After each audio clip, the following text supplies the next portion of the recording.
Well, as I kind of said this morning, we're going to kind of forego the singing this afternoon, both to kind of give Miss Lee a break and also to give me a little bit more time to teach and preach today.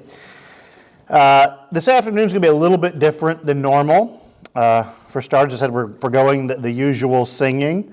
The message is also going to be a little bit different than normal. We'll be taking a break from our series in Revelation. And we'll be having a topical sermon this morning, kind of brought about by what's been going on in the news this week.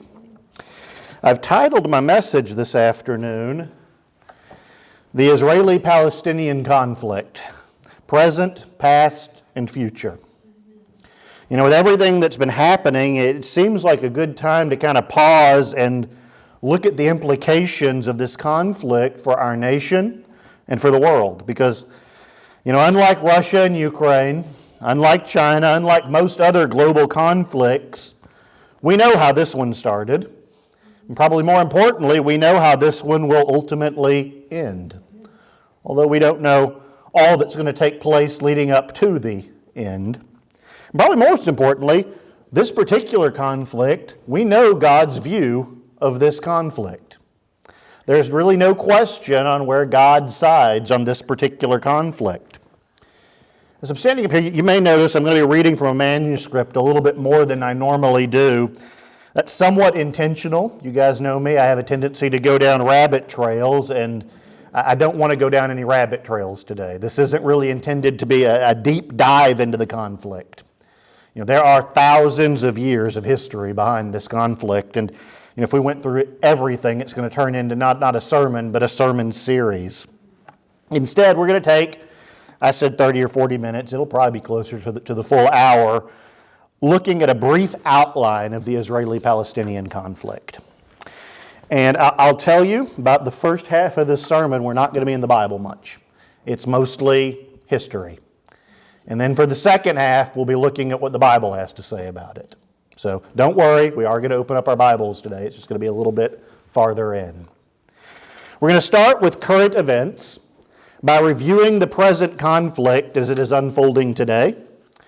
We'll take a few minutes to look at the combatants and the current conditions because, you know, we call it the Israeli-Palestinian conflict, or I do, but there are really more than two sides to this conflict.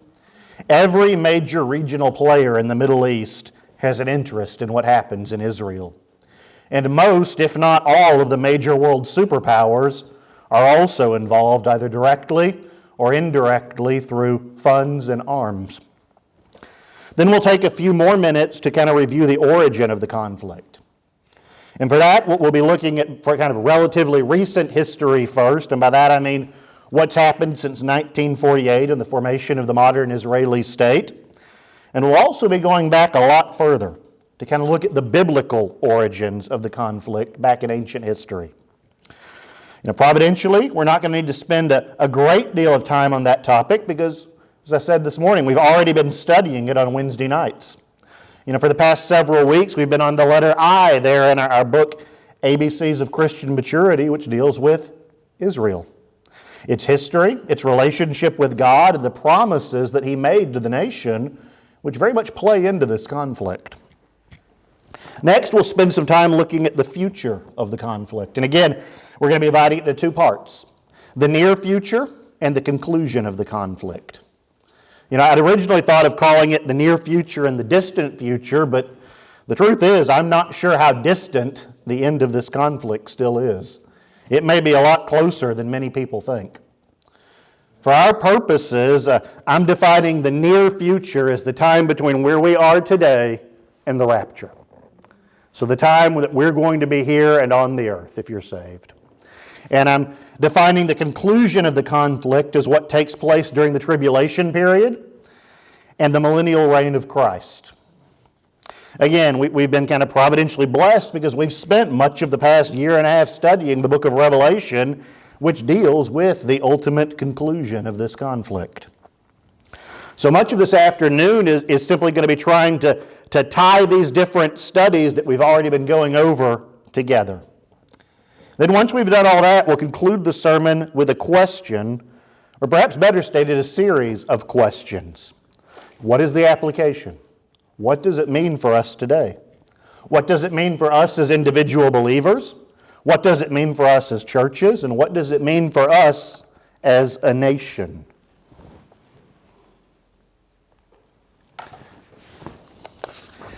We'll start by looking at the combatants. And this isn't intended to be a complete list. I'm going to focus primarily on those countries that are either closest to Israel geographically or the most directly involved in the conflict, either through direct attacks, military aid, or propaganda. And I've divided the countries into three groups that I'm choosing to call local players, regional players, and global players.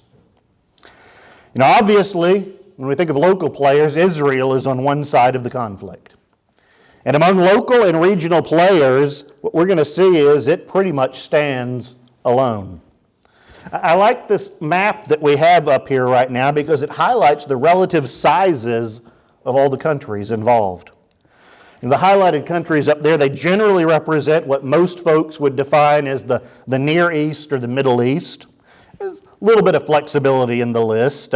I might tend to consider Libya and Sudan as parts of North and East Africa rather than the Middle East. And some folks might include Pakistan, the country there to the southeast of Afghanistan, as part of the Middle East. But it generally gives you a pretty good idea of the region we're looking at. And what it does really do is it shows just how small Israel is compared to the entire region. Even with a map zoomed in all the way to this scale, you might find it's kind of hard to really see Israel on the map up there. You have to see the line and the big lettered name next to it, but the actual land is quite small. And in fact, Israel doesn't even directly control all of the land that's highlighted in this map as theirs. Portions of the country in Gaza and the West Bank are currently under Palestinian control. When you think about the size of Israel, here's another map to give you an idea of scale. The entire nation of Israel, as she exists today, and including the territories occupied by the Palestinians, is a bit larger than New Hampshire and Vermont, not put together individually. So you could fit the entire nation of Israel into the state of Texas about 32 times. And again, they don't control the entirety of this land. You look at that map there, that little kind of light blue section in the west and that orange section are controlled by the Palestinians. That represents about 20% or 1/5 of the land of Israel, which is already quite small. And that kind of gets us to the other main local player in the conflict, the Palestinians. They are an Arabic-speaking, Arabic culture people, primarily Muslim, though there are some quote-unquote Christian groups amongst them. They're very small, but they're there. But it's primarily Arabic-speaking, Arabic culture, and Muslim. And they control land in two primary portions of Israel, the West Bank and Gaza. Gaza, you can see there, it's a small strip of land bordering the Mediterranean to the west and Egypt to the south. If you want to kind of know how it lines up with the Bible and what we think of in the Bible, it was a stronghold of the Philistines. The city of Gaza, which is located in the region and from which it gets its name, is mentioned several times in the Bible as being part of this land that was promised to Israel and which Israel controlled off and on at various times in her history. The Gaza area is probably best known for the story of Samson in the book of Judges. If you remember Samson, he got into it with Delilah, hair got cut off, lost his strength, he got captured by the Philistines. Well, it was to Gaza that they bound him and took him. It was one of the main cities of the Philistines at that time, and they had their big temple to Dagon there, their god, and it was in Gaza that he prayed to God and pushed the pillars of the temple down, and he and all of the idolatrous Philistines that were in the temple were killed. So that gives you a sense of kind of some of the events that happened in that region. The West Bank is even more centrally located in what we generally think of as Jewish land. I'm going to flip back to an earlier slide, and you can see that the West Bank area encompasses a large area in the eastern central part of Israel, and it includes the city of Jerusalem. The city of Jerusalem is split between Palestinian and Israeli control. They They consider it their capital. Under the Trump administration, we recognized it as their capital. Very few other countries have, but they don't control all of their capital region. It's partially under Palestinian control.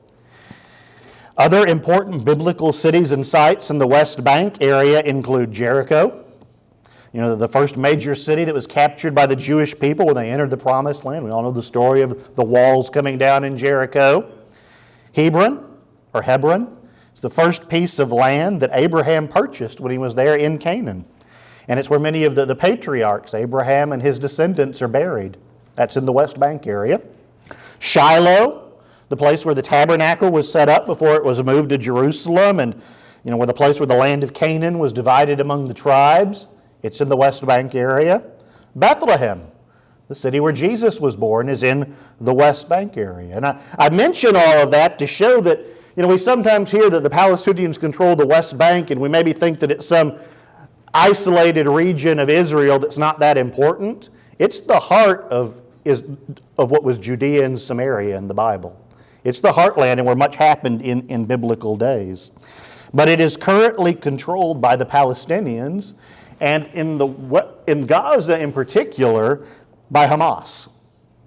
Hamas is both a terrorist group and it's also the ruling political authority in the Palestinian territories. Hamas, for those of you who don't know, it was formed in 1987 as an offshoot from another terrorist group, the Muslim Brotherhood. It is a terrorist state. If you remember, those of you who are old enough, and I think that's most of us in here, remember the Oslo Accords?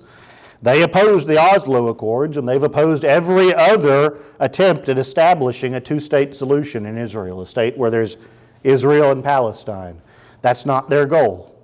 Their goal is no Israel, all Palestine.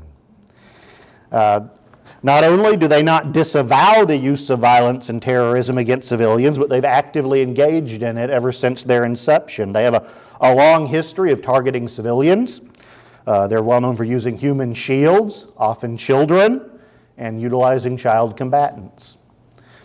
You sometimes wonder, you'll hear about airstrikes where Israel's attacking a place in the West Bank or in Gaza, and they hit a school or they hit a hospital. Often that's because these terrorists have been firing rockets from inside a school or inside a hospital.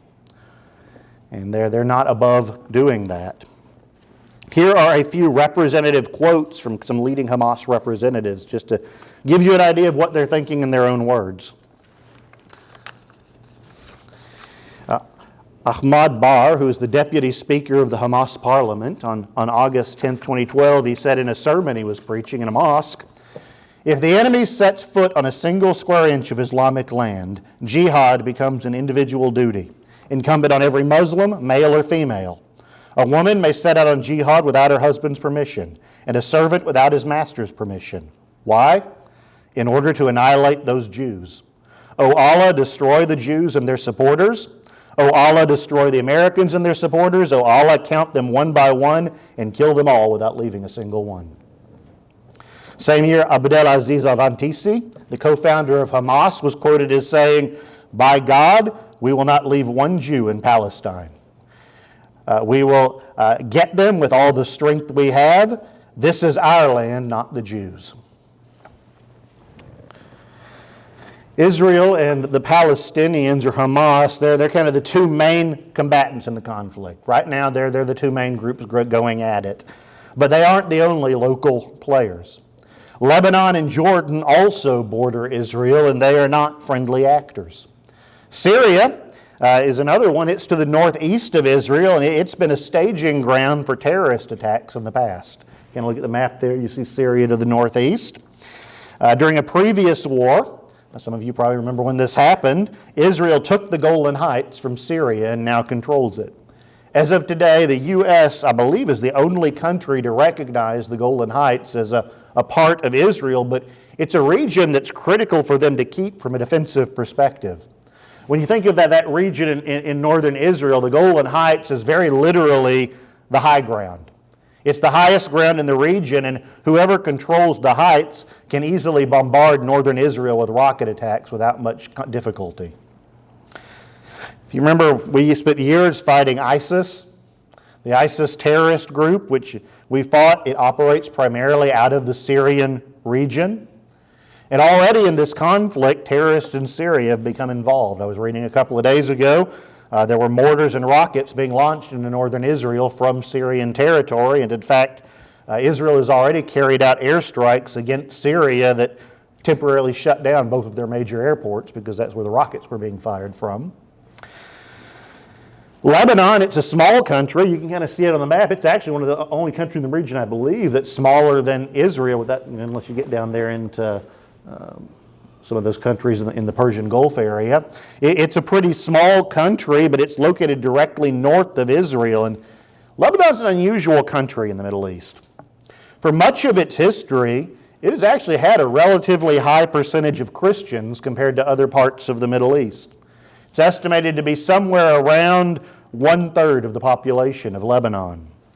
The remaining 2/3 are distributed fairly evenly between Sunni Muslims and Shia Muslims.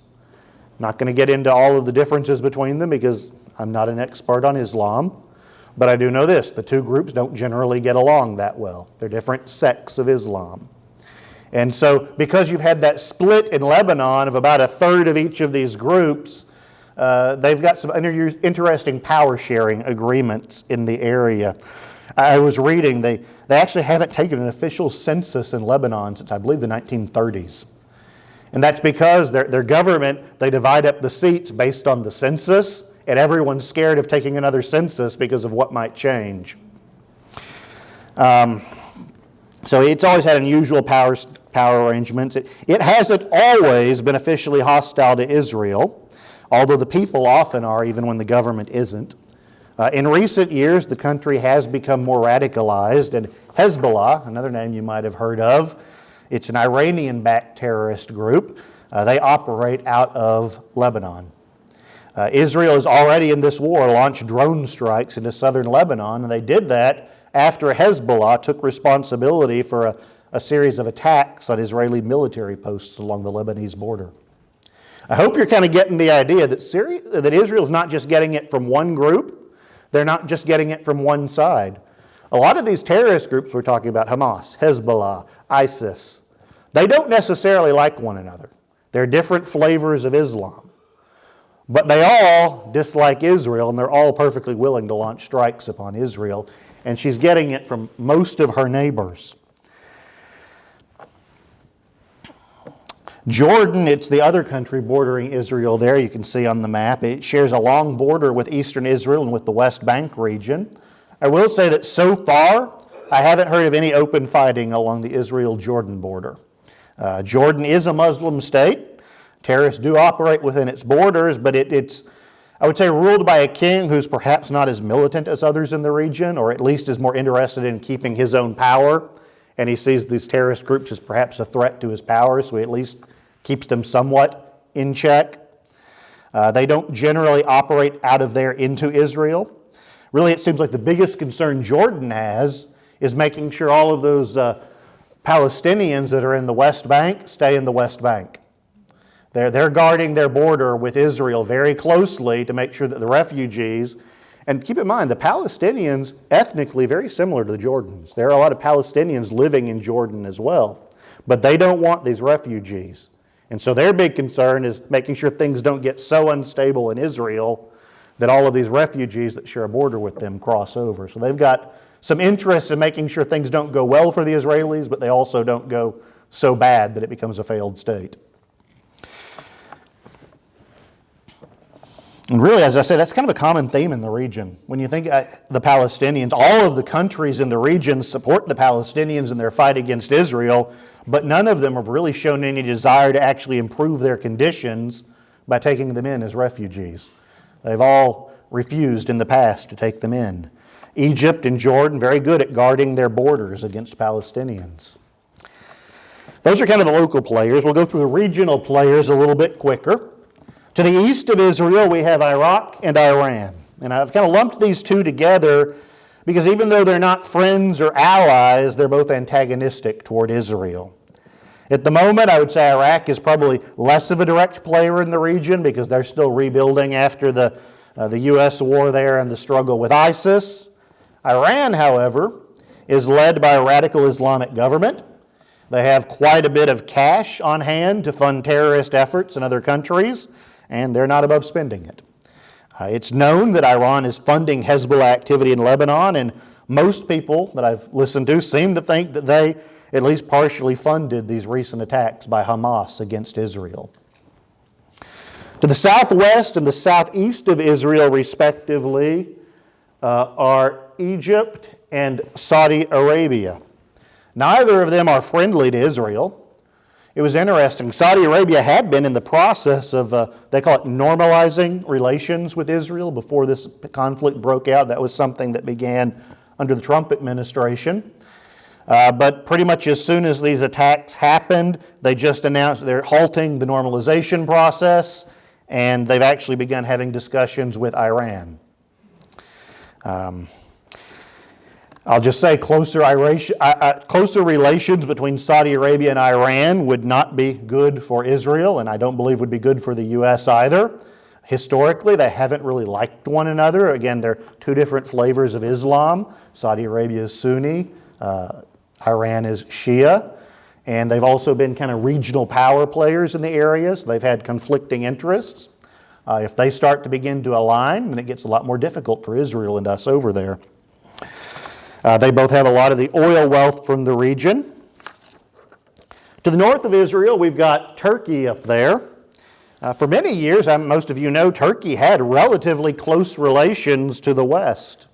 I remember hearing stories from my dad. He was in the military in the 60s, and he spent a lot of time stationed in Turkey along the Turkish-Soviet border there, and some of the stories of working with the Turkish people over there. And for a lot of years, it was kind of held up as an example of a modern secular Muslim country. They were the first Muslim majority country to recognize Israel in 1949. They've been a part of NATO since 1952. And kind of looking back on it, their choice of siding with the West at the time probably had less of to do with a desire for freedom and personal liberty, and more as a check against the Soviet Union, which was right there on their northern border. However, in recent years, Turkey has really been drifting farther and farther away from the West. The current ruling party in Turkey is very nationalistic. They have, I would say, a desire to expand their power base in that region. They're also Islamicist, and the country has become much more radicalized in the past few decades. There's some unusual trends going on in Turkey in that the government is becoming probably more Islamic and more radical. When they poll a lot of the people actually seem to be becoming more agnostic and atheist. So the people and the government, neither one's moving in a good direction, but they're moving in different directions. We're not going to go into a lot of detail there, but I will say Turkey seems to have aspirations to become a major regional power in the Middle East. They see themselves as perhaps a protector of Islam, and they are not currently friendly to Israel. They have generally sided with Hamas and with the Palestinians diplomatically. As far as the global players in the region, there are two main groups, I would say. You've got America and Western Europe, which have generally sided with the Israelis, although I will say the level of support in both America and Western Europe has varied over time. On the other side, you've got the Russians, who have generally supported the Palestinians and the Arabic nations in the region. Politics in this particular region, and I would say for both sides, are generally dominated by two things. One of them is oil. You know, the world moves on oil. The Middle East has one of the largest supplies of oil that's easily accessible. Both sides would like the oil. And also, I would say the strategic importance of the region as a crossroads between Europe, Asia, and Africa. Control the Middle East, you can make strikes in any direction. The other one I will add, we'll go into a little bit more detail later, for the West at least, and in particularly America, evangelical Christians. Because we see biblical reasons to support Israel, we've tended to elect leaders that are more likely to do so. I'll mention one other global player in the region, and that's China. Generally speaking, I would say what China seems to be doing is trying to play a balancing act in the region. They've been providing increasing economic and military assistance to Israel in recent years. It's interesting, it's something that's concerned some Western diplomats, as Israel's getting more aid from China now. Might they move into the Chinese sphere of influence? But at the same time they're doing that, publicly they've sided diplomatically and politically with the Palestinians and with the Arabic-speaking nations. China recognizes Hamas as the legitimate government in the Gaza Strip, and they have not designated Hezbollah as a terrorist organization. So they're trying to play both sides and see if they can increase their influence no matter how the chips fall. So those are the major players in the conflict. Israel on one side, I would say, being backed diplomatically and to a pretty good extent financially and militarily by the U.S. and Western Europe. We send a lot of military aid to Israel, or we have historically. I would say there's a little bit of a difference between what we send there and what we send to, say, Ukraine and elsewhere, in that they're a wealthy nation and they tend to buy the military equipment from us rather than it being given. But much of their military is based on our technology. And then the Palestinians and Hamas are on the other side, being supported by several other terrorist organizations, and at least financially by several other nations in the region, probably foremost right now, Iran. So what exactly is happening in the current conflict? I know most of you have been following the news and seeing it, but we'll go over it briefly. On October 7th, that was a Saturday, Hamas launched a surprise assault on Israel, primarily from the Gaza Strip, that little area in the south. And several things happened in relatively quick succession. First, Hamas launched thousands of rockets from Gaza into southern Israel. Caused some damage. Many of them were intercepted by that Iron Dome system they have over there, but it was a distraction. And then they, under the cover of the rocket attack, thousands of Hamas terrorists entered Israel by storming the border crossings, some instances paragliding over them, and I've even read of a couple of crossings in by sea along the Mediterranean coast. These attackers, they quickly overran more than 20 communities there in southern Israel. And as they did so, they killed thousands of people. They took hundreds more hostage back into Gaza. Reports out of the area are that they did not really target the military or even government officials. Instead, they specifically targeted unarmed civilians. You've probably heard there was a mass killing of unarmed civilians at a concert there in the region. There were slaughters at multiple large farming communities in the area. There have been confirmed reports of rapes, the shooting of unarmed civilians fleeing, and even the murder and beheading of infants and children. I'll be honest, when that last one came out in the news, I was hesitant to believe it. I thought maybe that's just some propaganda on the Israeli side. But boy, it seems like they released the videos and it happened.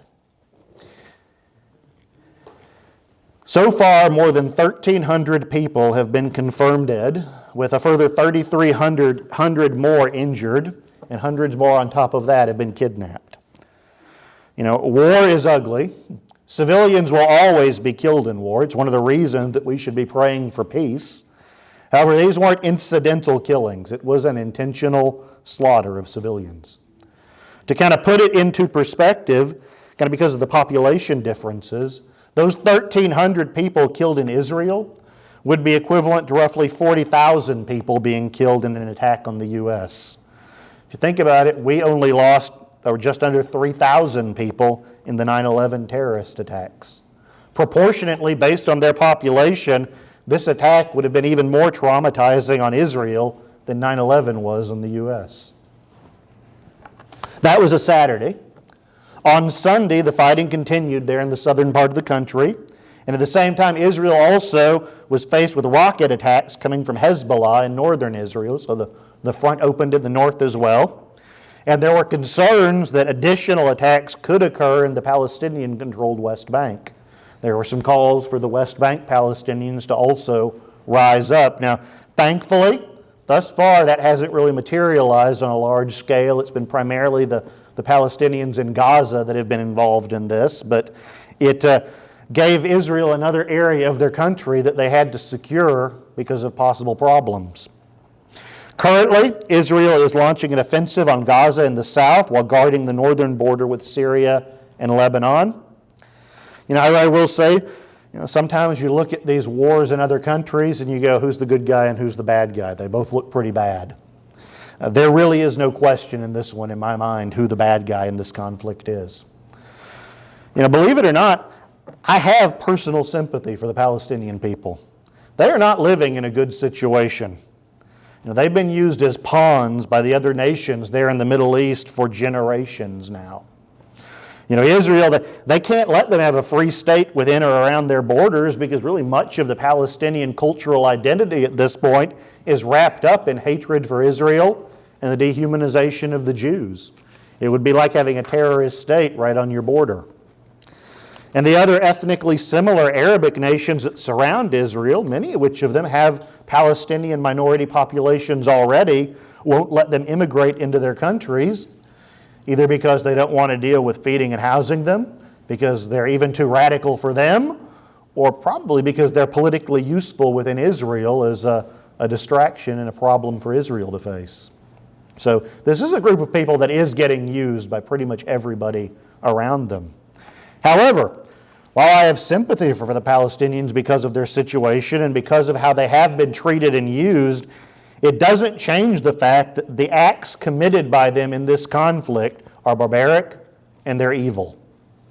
When your group is intentionally targeting and killing infants, you lose all right to be called the good guys. You lose all right to moral superiority.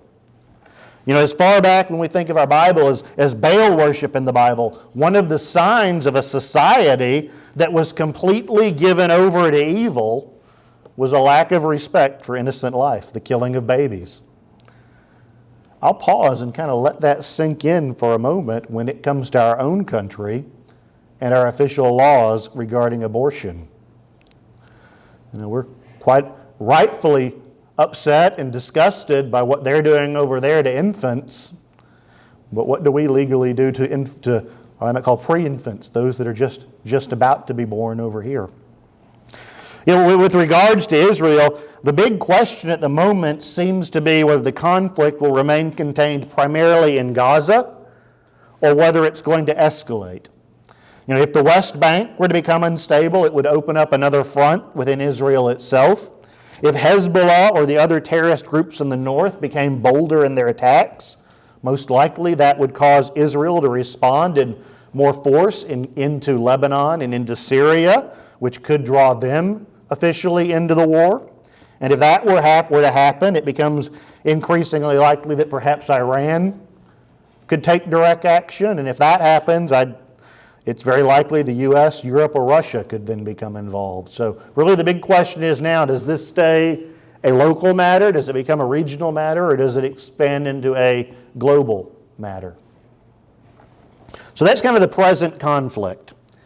Now we'll take a moment to look at, and I probably should have had that up earlier. So that's the present conflict. Now we'll take a moment to look at the origins of the conflict. And we'll hit this point a bit quicker. The modern origins of the conflict began in 1948 when Israel was first recreated as a modern state. You all know the history. At the end of World War II, America and Western Europe saw what had been done to the Jewish people, and they decided that they deserved their own state where they could govern themselves and prevent this type of genocide from happening again. So this was about the time that Great Britain was starting to partition up her former colonies and her former territories and grant them independence. And with the approval of the United Nations, they carved out a small plot of land in the Middle East that became modern-day Israel.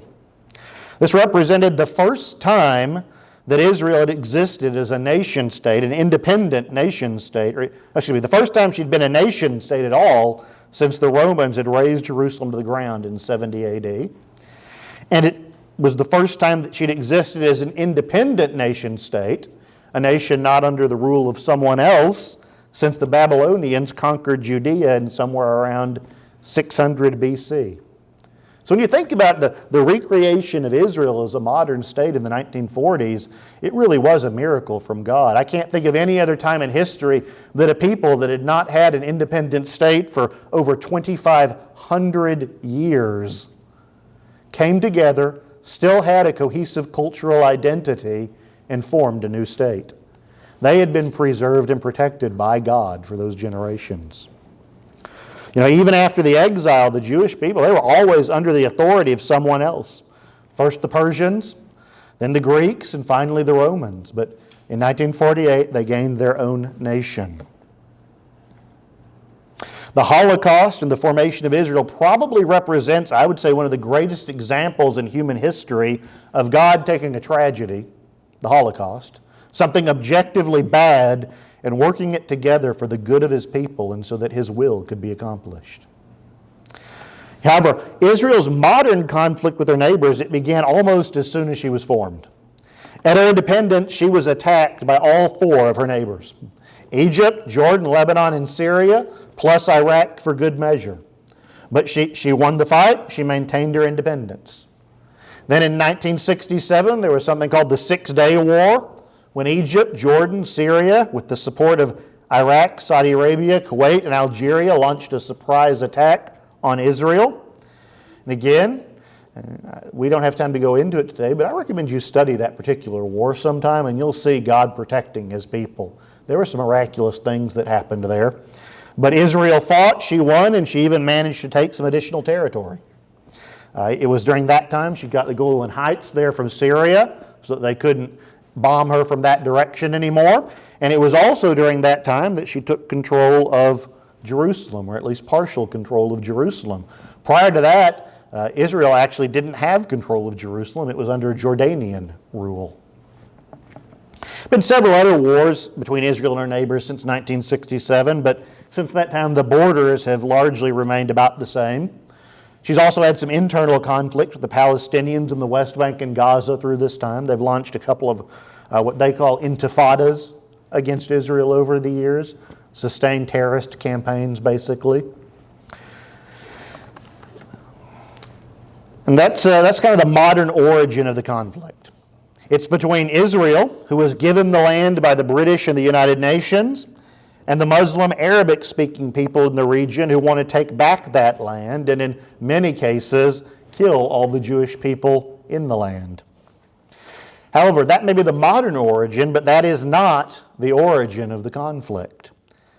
And it's also not the origin of Israel's right for the land. Recently it was British and the UN that thought they could give her the land, but really that land was Israel's even before the UN said it was. For that, we're going to have to do something. As I said, we haven't really done yet this afternoon. We're going to go to our Bibles. Been a lot of teaching, a lot of reviewing of current events so far, more than we normally would have, but I think it's necessary for the context. But for our last few points, I want us to go to the Bible and see what God has to say about the conflict. Because, for all of its long history and complications, it really boils down to being about two things. This 1,000-year conflict is really about two things. It's a land dispute, and it's a familial dispute. We're going to look at the land dispute first. So open your Bibles to Genesis chapter 12. Genesis chapter 12.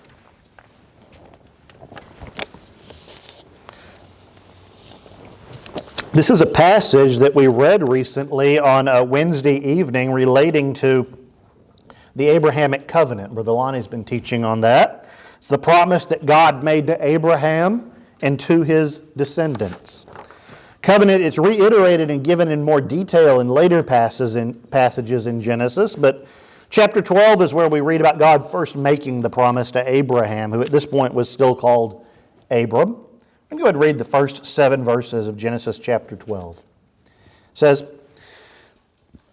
"Now the Lord had said unto Abram, Get thee out of thy country, and from thy kindred, and from thy father's house, unto a land that I will show thee. And I will make of thee a great nation, and I will bless thee and make thy name great, and thou shalt be a blessing. And I will bless them that bless thee, and curse him that curseth thee. And in thee shall all families of the earth be blessed. So Abram departed as the Lord had spoken unto him, and Lot went with him. And Abram was 75 years old when he departed out of Haran.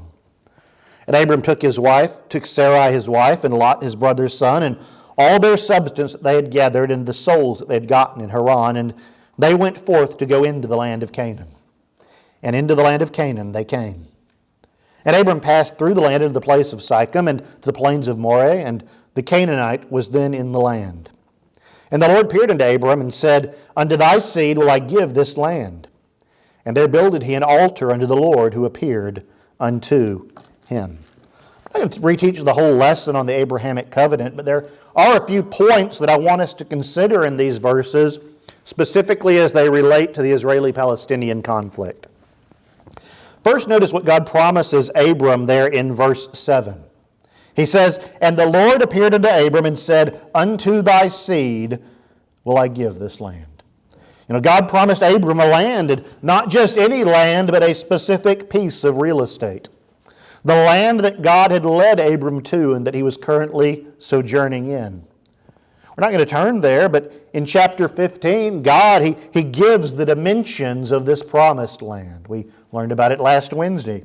Chapter 15, verse 18 of Genesis, it says, In the same day, the Lord made a covenant with Abram, saying, Unto thy seed have I given this land, from the river of Egypt unto the great river, the river Euphrates. I'll put up a couple of maps here. Kind of depending on how you define the river of Egypt in this verse, and I know Brother Lonnie talked a little bit about that. The Nile goes kind of all the way down into Central Africa, so the question is, at what point do you cut it off? But depending on how you define the river of Egypt, you end up with a territory that looks something like one of these two maps. The difference basically being how much of East Africa and how much of the Arabian Peninsula you include, and that kind of is defined by, do you stop going south at the modern border of Egypt? Do you stop going south at kind of the largest border that Egypt ever had? Or do you go all the way down to where the Nile begins? So you end up with a territory that controls quite a big area. And as you kind of look at this, you'll see that either way, Abram was promised a lot of land. Compare what we're looking at there, even in the smaller map, with the territory of Israel today. It is a small fraction of what he was promised. In fact, it's a small fraction really of what Israel has ever controlled. Even under the times of David and Solomon, when Israel was at her largest, she did not control all of the land, even in the smaller map to the left, much less the larger map to the right. It's also worth noting something there in Genesis 12:7 and Genesis 15:8. I've been saying God made this promise of land to Abraham, but He really didn't make the promise of land to Abraham directly. In both cases, the land was promised not to Abram, but to Abram's descendants. It says, Unto thy seed, those that come after you, will I give this land, there in verse 7 of chapter 12. When you think about and look in Scripture, Abram really never personally owned any more than a small burial cave in the Promised Land during his lifetime. But God said his descendants would one day inherit it all. So while Britain and the United Nations may have recognized the Jewish people's right to a portion of the land in 1948, God had already given them the title deed to a much larger portion of land thousands of years earlier. That raises another question, though. Was it right for the world there in 1948 to take the land away from the Arabic-speaking people who had been most recently occupying it and give it to the Jewish people? Is there any biblical precedent for it? And the answer to that is yes. Look again at verse 6 of our text. It says, And Abram passed through the land unto the place of Sichem, unto the plain of Moreh, and the Canaanite was then in the land. When God promised the land to Abraham, there was already a group of people living in it, the Canaanites. In fact, when we get to the reiteration of the covenant there in chapter 15, we find out there were a whole grouping of culturally related people living in the land. I call them the ites. The Kenites, the Kenizzites, the Cadmonites, the Hittites, the Perizzites, the Amorites, the Canaanites, the Girgashites, and I guess just to be honorary, the Rephaims. And it wasn't a mistake or a miscalculation on God's part. These groups, they were still in the land, and God still commanded the Israelites to displace them generations later in the book of Joshua when they finally came to the promised land. So, what gives God the right to do such a thing? Well, to take the land that one person is occupying and to give it to someone else. Well, turn with me to Psalm 24. Psalm 24. Most of us, I would say, are familiar with Psalm 23. The Lord is my shepherd, I shall not want. It's David's beautiful reminder of God's protection and His provision for His people. Well, Psalm 24 was also written by David, and it begins with a reminder of God's sovereign authority. Psalm 24 and verses 1 and 2 read, "The earth is the Lord's, and the fullness thereof, the world and they that dwell therein. For He hath founded it upon the seas, and established it upon the floods." The earth and everything contained therein belongs to God. That includes you and I who are dwelling in it today. He founded it, He established it, He created it, therefore He has the right to do with it as He pleases.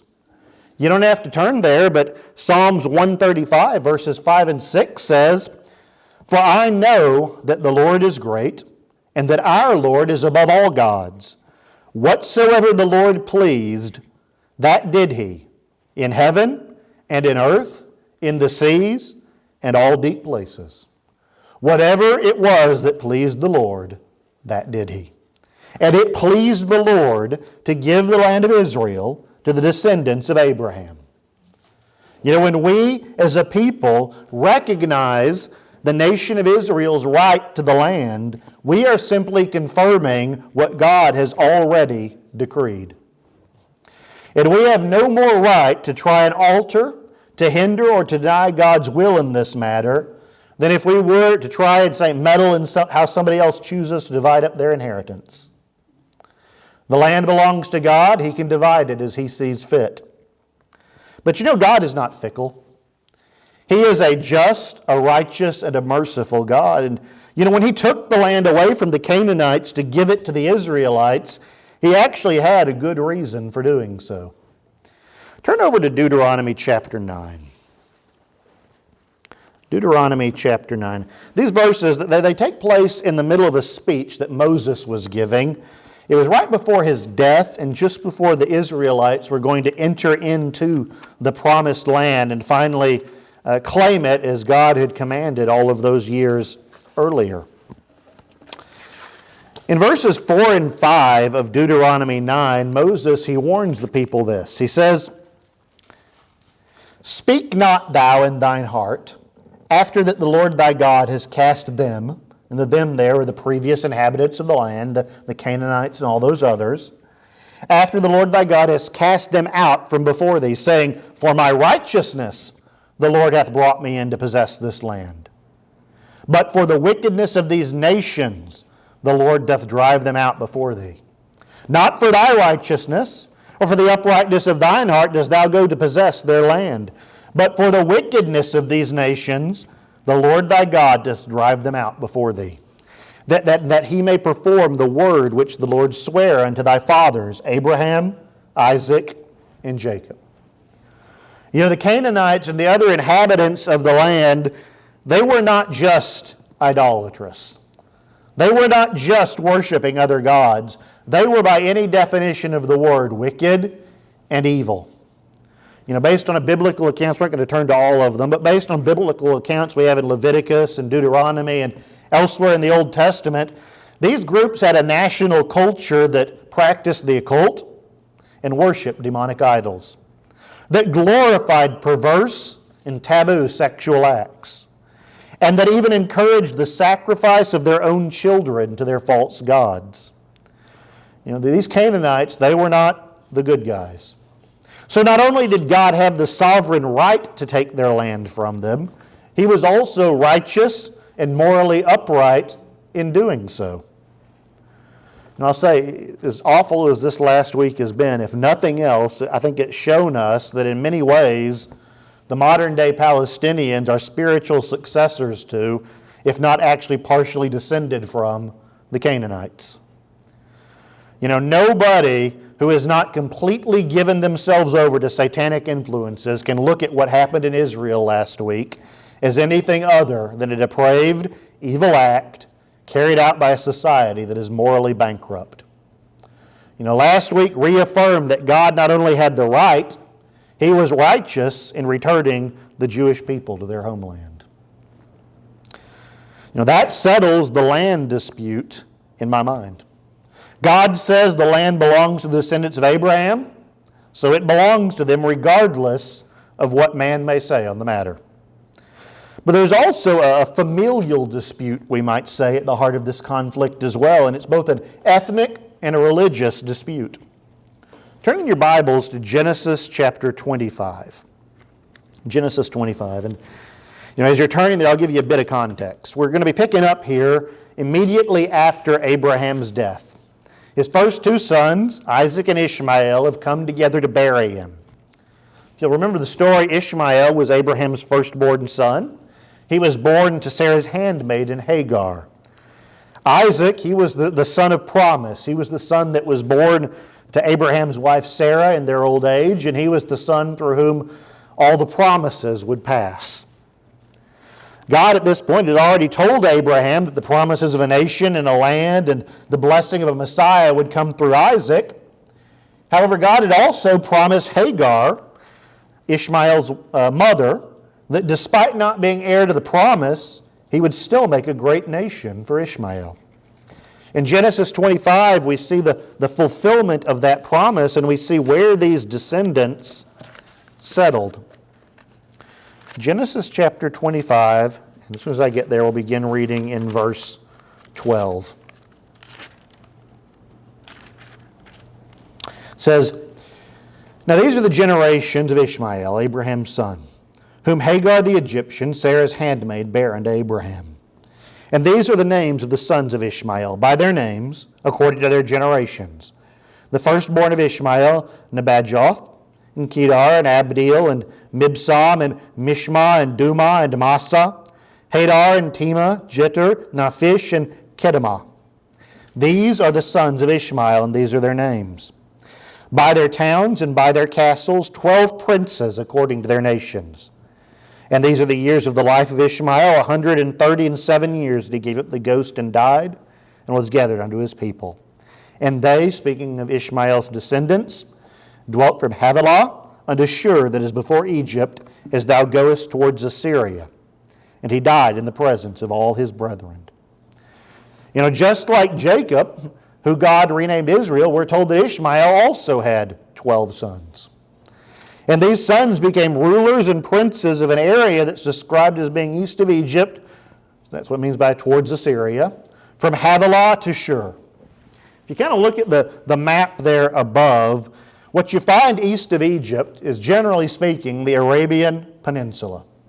There's some debate about where exactly Havilah and Shur lie within the Arabian Peninsula, but did they settle all of the peninsula, or did they just settle the northern part? But either way, the Bible seems to indicate that the descendants of Ishmael became at least a part of the ancestry of what are today known as the Arabic people. Those people that are settled in what is today Saudi Arabia and the Arabian Peninsula.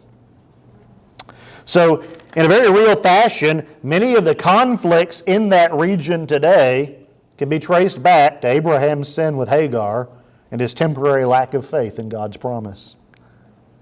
It's interesting to note how even the conflict we have today between Judaism, Christianity, and especially Islam can be traced back to this familial conflict. If you remember, the descendants of Ishmael and the Arabic peoples, they were not always Muslim. We think of that area as being a Muslim area, and it certainly is today, but Islam is a relatively recent religion compared with Judaism and even compared with Christianity. Even by the time of Moses, some of the people in that region of the Arabian Peninsula were still worshiping God, at least after a fashion. If you think about it, Moses' father-in-law Jethro was a Midianite. That's a descendant of Midian, one of Abraham's 6 sons by his second wife Keturah, who were also told settled in the region of northern Arabia and is likely also part of the ancestry of the modern-day Arabic peoples. What you find is there were a lot of different offshoots of the Jewish people that moved and settled into that area. Those who are not part of the promise but can trace themselves back to Abraham. However, it's interesting, the Arabic Muslims and Muhammad himself, their prophet, traced their ancestry primarily back to Ishmael. And much of the conflict with the Jewish people comes from this belief. As I said, I'm not an expert on the Quran, I'm not an expert on the Islamic religion, but I have done some reading, and it seems like the Muslims' religious book agrees with much of the account in the Bible regarding Abraham, Isaac, and Ishmael. They also look to Abraham as a father. However, Satan is very good at twisting and manipulating the truth. While they look to Abraham as a father, and their story in the Quran is similar to what we have in Genesis, it differs in a very important part. The Quran claims that it was Ishmael, not Isaac, who Abraham almost sacrificed to the Lord. And it claims that Ishmael, not Isaac, is the son of the promise. That God's promises to Abraham go through Ishmael, not Isaac.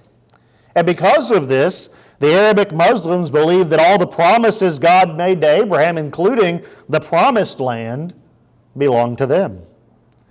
You can see kind of now why this conflict has been so vicious, so long-lasting, and really is so unlikely to be solved by human means.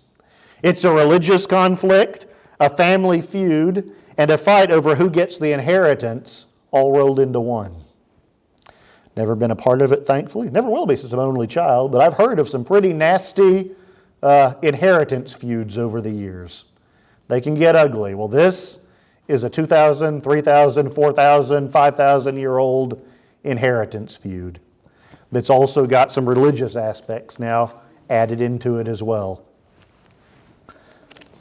So that's kind of a very brief history of the modern and biblical origins of the ongoing Israeli-Palestinian conflict.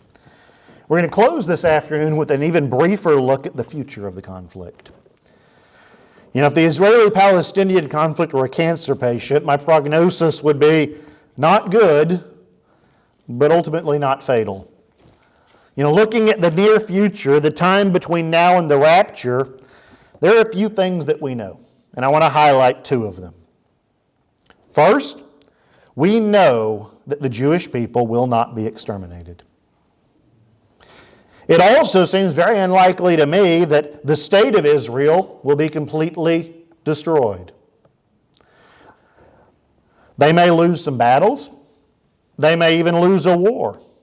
There may, and in fact, I suspect and would almost say no, there will likely be continued suffering and death and persecution in that country. But we also know that at the beginning of the tribulation period, the nation of Israel is still in existence. How do we know that? Well, we studied it in Revelation. Daniel 9:27 says that he, speaking of the Antichrist, shall confirm the covenant with many for 1 week. I won't reteach it this afternoon, but most of you have been here through our study of Revelation. You know that event is referring to, that verse is referring to an event that's going to occur at the beginning of the 7-year tribulation period when the Antichrist will sign a covenant, a peace treaty with Israel. He will promise them protection, he will promise them land, and he will apparently promise them the ability to rebuild the temple on what is today land claimed by the Muslims so that they can reinstitute the sacrifices. So we know Israel will not be exterminated. Second, we know that those nations which stand with Israel will receive God's blessings, and that those nations which stand against Israel will receive God's cursing.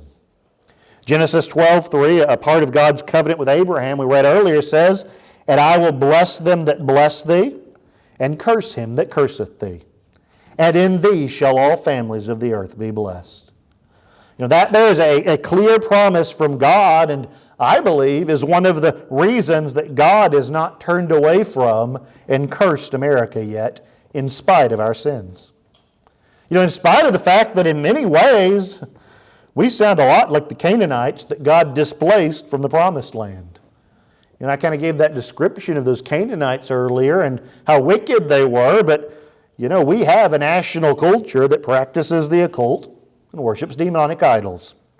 We have a national culture that glorifies perverse and taboo sexual acts. And we even have a national culture that encourages the sacrifice of our own children to the false gods of convenience or material possessions and choice. In many ways, when you look at it, we are not the good guys. But we still have two things going for us as a nation. We have supported Israel, and we have allowed churches to propagate and spread the gospel from our shores. I may not know much for certain, especially when it comes to end times prophecy. You guys know how often I say, might happen this way, might happen this way, I'm not sure. But these two things I know. God will protect Israel. And two, God will bless those who stand with Israel. So, if I don't see a possible human solution to the conflict, and I don't, then how will it finally conclude? God Himself will end the conflict. If I could sum it up this way, I'll say things will get really bad for Israel before the rapture. And then it will get even worse for Israel after the rapture. But then after the end of 7 years, it's going to get really, really good. The bad is much of what we've been studying there in the first half of Revelation. Matthew 24, 21 and 22, Jesus spoke about that time and spoke about what the Jewish people specifically would be facing during it. And He said, "For then," during the tribulation period, "for then shall be great tribulation, such as was not since the beginning of the world to this time. No, nor ever shall be. And except those days should be shortened, there should no flesh be saved. But for the elect's sake, those days shall be shortened." Think about what Jesus was saying there. He's speaking primarily about the Jewish people and what they're going to face. These are the same people that faced Egyptian slavery for 400 years. Well, they weren't slaves the whole time, but for several generations. These are the same people that faced Assyrian slaughter. These are the same people that faced Babylonian captivity. These are the same people that faced Roman persecution.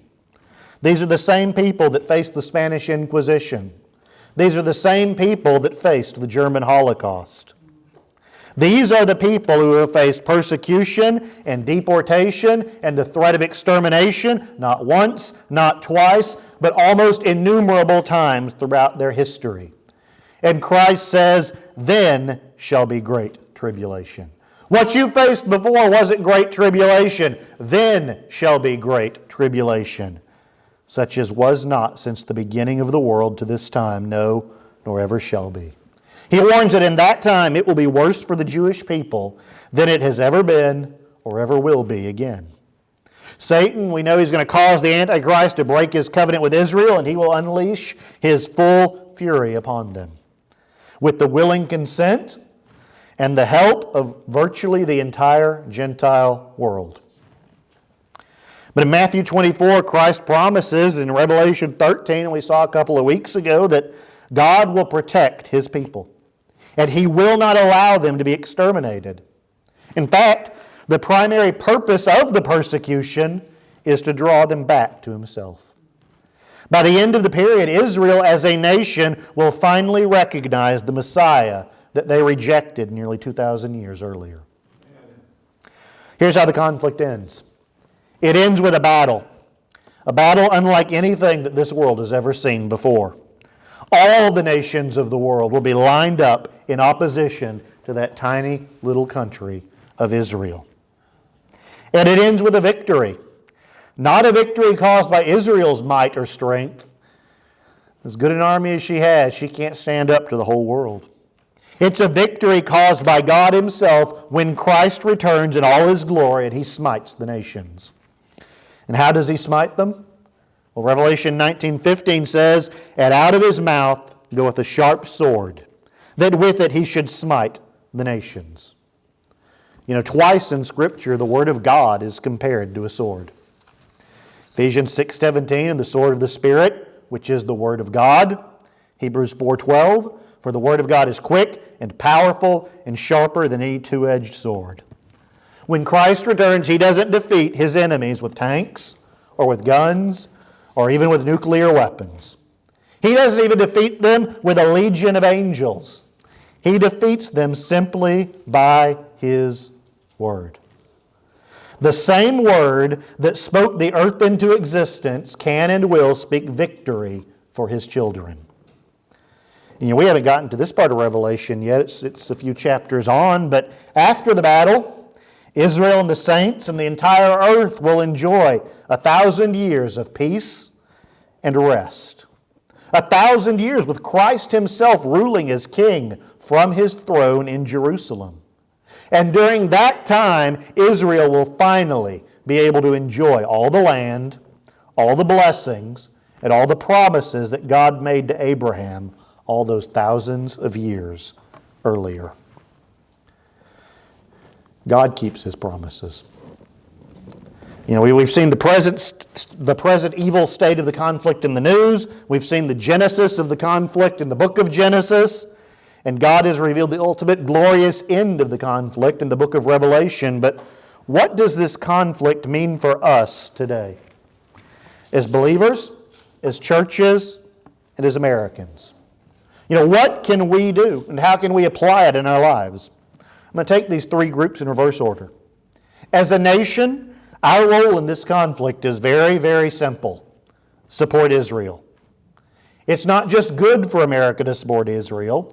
It's not just the right or moral thing to do. It is vital to our current and future blessings that we support Israel.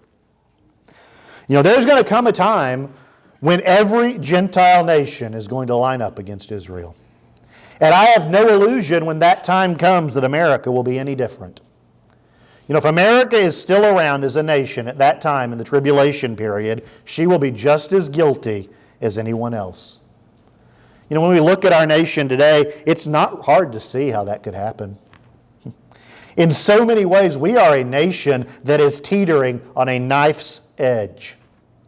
You know, regarding Israel, we're a 50-50 nation. Regarding sexual immorality and abortion and so many other important moral biblical issues, we're a 50-50 nation. We're on the knife's edge and could fall either direction. And you know, I know that one day America will abandon Israel. And one day America will abandon all morality. However, my prayer as a believer today is this: that it won't happen while the church and the saints are still on the earth. My prayer is that we as God's people will hold the line in prayer, we'll hold the line in morality, we'll hold the line in witnessing, and we'll even hold the line in voting until the day that our job is done and Christ calls us home.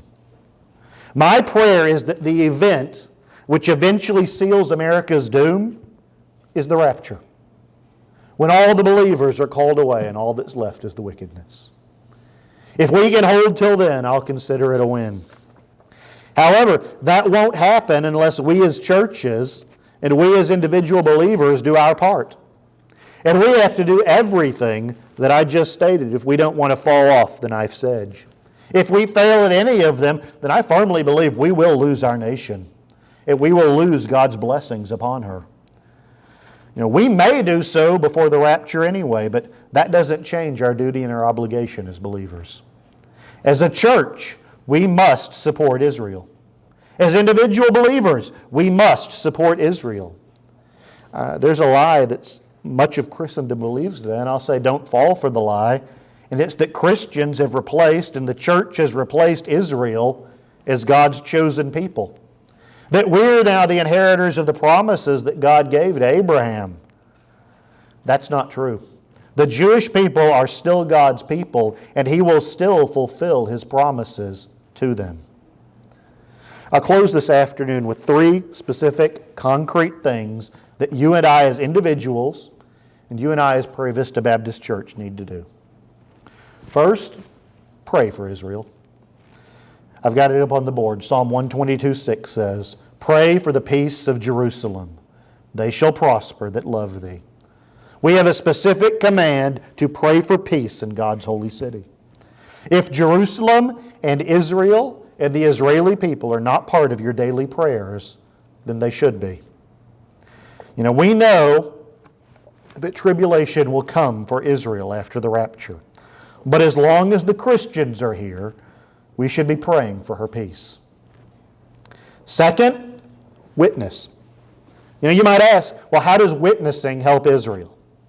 Well, 2 ways. First, by sharing the gospel with individual Jewish men and women, they can be saved just like anyone else. And then they won't have to go through the time of tribulation, just as we won't. But second, probably more related to our lesson this afternoon, do you know what group of people has historically had the greatest support for Israel, at least since her formation in the 40s?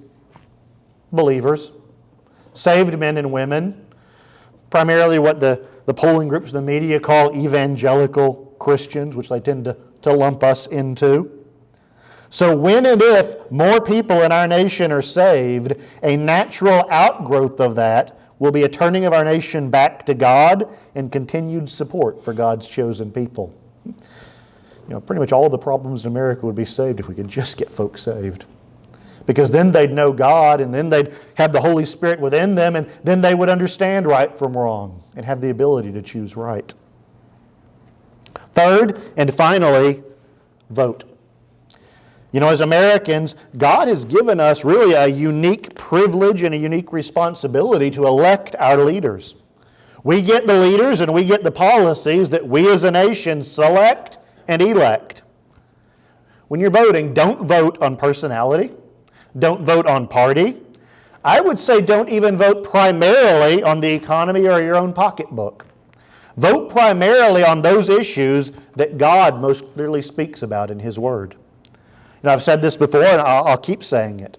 There are 2 issues that I look closely at on any candidate before I'll support him or her. One is abortion. Is the candidate willing to stand up against the murder of an innocent child? I'll just be honest, that doesn't feel like it should be a very high bar. Will you stand up against killing children? But it eliminates probably 50 to 75% of the people running for office. Just that one issue. And the other issue is Israel. Do I believe that a candidate will continue to lead America in support of Israel? And there are clear distinctions, both across parties and even within parties, on each of these issues. In the primary and in the general, vote for the candidate that you believe will be strongest on these 2 issues, abortion and Israel. Certainly there are other important issues in our day, and some of them may even be equally important. But what I've found is if you can eliminate candidates who are weak on these 2, in most cases they're going to line up pretty good on the rest. And honestly, in a lot of cases, if you can find candidates who are strong on these 2, you've eliminated everyone else in the race. There aren't many. As a nation, as churches, and as individuals, we are called to support Israel, to pray for Israel, to vote for candidates who will support Israel, and to share the gospel with Israel, with everyone else we meet. I'm going to finish this afternoon with, I guess I might call it a bonus thought. Everyone else also includes, when I talk about sharing the gospel with everyone else, it also includes the Palestinians and the other Arabic-speaking countries there surrounding Israel. As evil as their actions are, they are not the real enemy.